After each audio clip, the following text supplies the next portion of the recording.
அனைவருக்கும் இனிய மாலை வணக்கம். நூற்காஞ்சியின் மூலமாக வாசகர்களை சந்திப்பதில் மற்றற்ற மகிழ்ச்சி அடைகிறேன். தொடர்ந்து எனக்கு நல்ல ஆதரவை தந்து கொண்டிருக்கிற அன்பான அனைவருக்கும் நன்றி சொல்லி இன்று நான் பேசவிருக்கிற தலைப்பு மனைவி என்னும் தேவதை என்ற தலைப்பில் உங்களோடு உரையாற்ற காத்திருக்கிறேன். நாம் எப்போது முழு மனிதனாக ஆகிறோம் என்றால் ஒரு துணை நமக்கு வரும்போதுதான் என்று சொல்வார்கள். நமக்காக யோசிக்க ஒரு வாழ்க்கை துணை இருக்கிறது என்பதை உணரும் போதுதான் நம் வாழ்க்கை தொடங்குகிறது என்று ஒரு கவிதையை எழுதியிருக்கேன். பொதுவாக இந்த துணையை பற்றி நிறைய இடத்துல நம்ம பேசுவோம். துணை இல்லாத வாழ்க்கை அப்படிங்கிறது ஒரு கரடுமுரடான வாழ்க்கை, ஒரு ஒழுங்கில்லாத வாழ்க்கை, ஒரு சீர் செய்யப்படாத வாழ்க்கை, ஒரு முழுமையடையாத வாழ்க்கை, இப்படி பல நிலைகளில் பல அறிஞர்கள் இதை பேசியிருக்கிறார்கள். சிக்மன் சின்ன சின்ன விஷயங்கள்ல சொல்லும் பொழுது வாழ்க்கையின் யதார்த்தத்தை வெளிப்படுத்தக்கூடிய ஒரு வாய்ப்பை இந்த நூல்காஞ்சியில் சொல்லுங்க. அதே மாதிரி பொதுவாகவே சொல்லும்போது சொல்லுவாங்க, மனைவி என்பது மந்திர சொல். மனைவிக்கு தன் கணவனும் கணவனுக்கு தன் மனைவியும் தான் முதல் குழந்தைகள் என்று பேசுவார்கள். தொடர்ந்த மனைவியை பற்றி பேசக்கூடிய வாய்ப்பு கிடைத்தவுடன் நான் நேற்று இரவு ஒரு 200க்கும் மேற்பட்ட கவிதைகளை ஒரு தொகுப்பாகவே எழுதியிருக்கிறேன். அடுத்த மிக விரைவில் அந்த தொகுப்பு உங்களோடு பார்வைக்கு வரும். பொதுவாகவே நம் அன்பை புரிந்து கொண்ட இதயம் நம்முடைய கஷ்டங்களை சொல்லாமல் புரிந்து கொள்ளும் அப்படின்னு சொல்லி ஒரு கவிதை இருக்கு. உண்மையும் எனக்கு வாய்க்கப்பட்ட மனைவி ஒரு தேவதை தான். காரணம் என்றாலும் எவ்வளவோ சூழல்ல நான் 2011ஆம் ஆண்டு ஒரு சிறுகதை எழுதியிருப்பேன், அபியும் நானும் என்ற ஒரு சிறுகதை. அதுல கற்பனையான ஒரு காட்சியை அதுல எழுதியிருப்பேன். வரப்போன்ற துணைவி ஒரு ஸ்கூல் டீச்சரா இருக்கணும் அப்படின்னு சொல்லி அந்த கதையில எழுதியிருப்பேன். அந்த பிறக்க போற குழந்தைக்கு ஓவியாங்கிற பேரு கூட நான் வச்சிருப்பேன். அந்த ஓவியாங்கிற பேரு எங்க தொடங்குச்சு அப்படின்னா, வைரமுத்துவோட சிகரங்களை நோக்கி என்ற ஒரு நாவலை நான் படித்து கொண்டிருந்தேன்.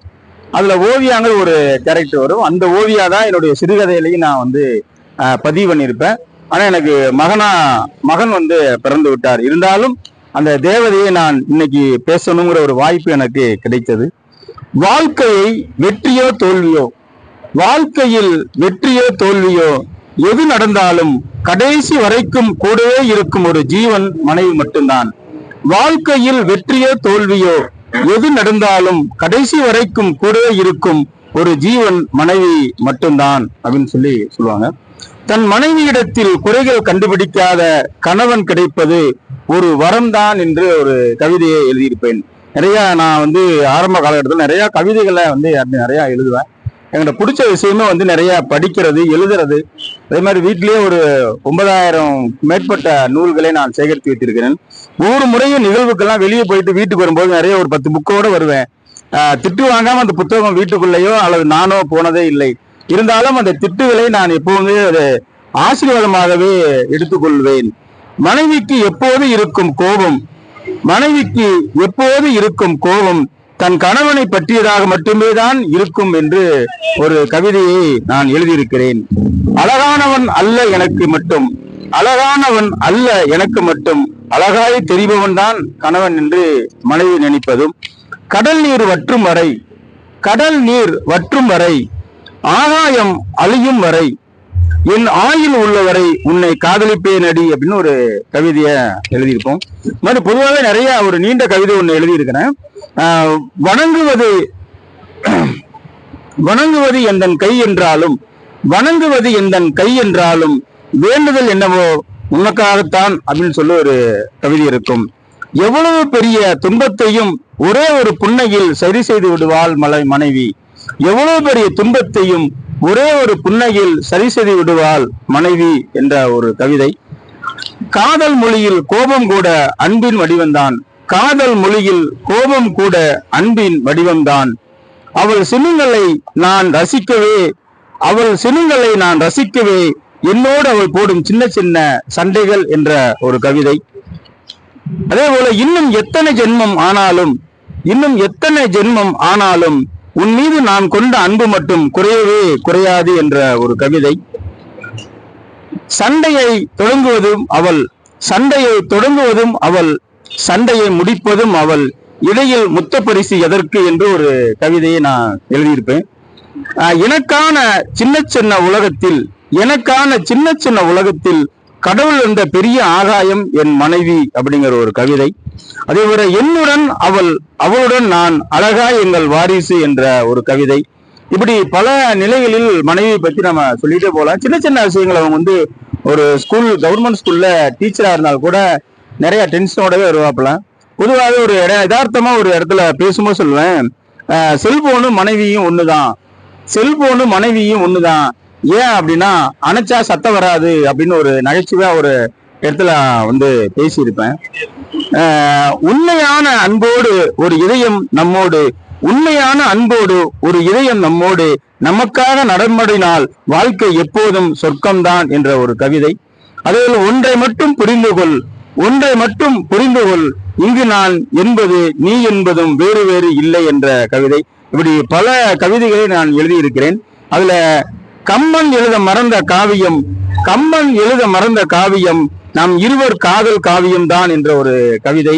இப்படி பல கவிதைகளை ரொம்ப கற்பனையா எழுதியிருக்கிறேன். அது ஒரு நீண்ட கவிதையை நான் நேற்று இரவு எழுதின கவிதையை உங்களோட சொல்ல விரும்புகிறேன். எங்கோ யாரோ இருவருக்கு மகளாய் பிறந்தவள், எனக்கு மட்டும் அவள் மனைவியாக வந்தவள்.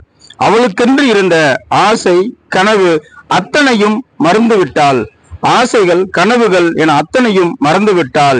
இப்போது நான் அழுதால் அவளும் அழுகிறாள், நான் சிரித்தால் அவளும் சிரிக்கிறாள், நான் துடித்தால் அவளும் துடிக்கிறாள். எனக்காகவே அவளும் வாழ்கிறாள், ருசியாக உணவு சமைத்து தருகிறாள், என்னிடம் மட்டும் ரகசியமாக காதல் செய்கிறாள். அதிகாலையில் நான் எழும்புவதற்கு முன்பே அவளும் எழுந்து விடுகிறாள். இரவில் நான் உறங்கு வருவதற்கும் தாமதமானால் நான் வரும் வரை அவள் எனக்காக காத்திருக்கிறாள். அந்த 3 நாள் வந்தால் வழிகளை அவளே எதிர்கொள்ளும் போதும் எங்களுக்காக சிரித்துக் கொண்டே எங்கள் ஆடைகளை துவைக்கிறாள், வீட்டை சுத்தம் செய்கிறாள், அன்பாக பேசியும் சிரிக்கிறாள். அத்தனையிலும் வேலைகளையும் அவளே சளைக்காமல் செய்கிறாள். தினமும் இரவில் கட்டிலில் கலந்து இனிப்பான இன்பத்தை ஊட்டுகிறாள். ஓர் நாள் கற்பமாகிவிட்டேன் என என் காதுகளில் சொல்லி என் மார்பில் சாய்ந்து மீண்டும் நான் தாயானேன். பக்குவமாக குழந்தையை பார்த்து கொண்டேன். அவசரமாக மருத்துவமனைக்கு கொண்டு சென்றோம். ஒரு செவிலி பெண் என்னை ஓடி வந்து அழைத்தாள். இப்போது அவள் அருகில் நான். என் கைகளை பிடித்து கத்தினாள், என் கண்களை பிரித்து கதறினாள். ஏதோதே செய்தால் வலியால் அவள் துடிப்பதை என்னால் தாங்க முடியவில்லை. என்னால் அந்த வலிகளை தாங்க முடியவில்லை. என் கண்களில் கண்ணீர் சொட்ட சொட்ட கால்கள் மறுத்து போக மருத்துவமனையின் கதவருகே நின்று கொண்டு அவளுக்காகவும் என் வாரிசுக்காகவும் நான் காத்து கொண்டிருந்தேன் என்று சொல்லி ஒரு கவிதையை நான் எழுதியிருப்பேன். இப்படி பல நிலைகளில் மனைவியை போற்றுவோம். இந்த மண்ணுள்ளவரை, இந்த வெண்ணுள்ளவரை ஒரு மனிதனின் முழு மனிதன் ஆவதற்கு மனைவி மட்டுமே காரணம் என்று சொல்லி, மனைவி எப்போதும் எனக்கு தேவைதான் என்று சொல்லி வாய்ப்புக்கு நன்றி கூறி விடைபெறுகிறேன். நன்றி, வணக்கம்.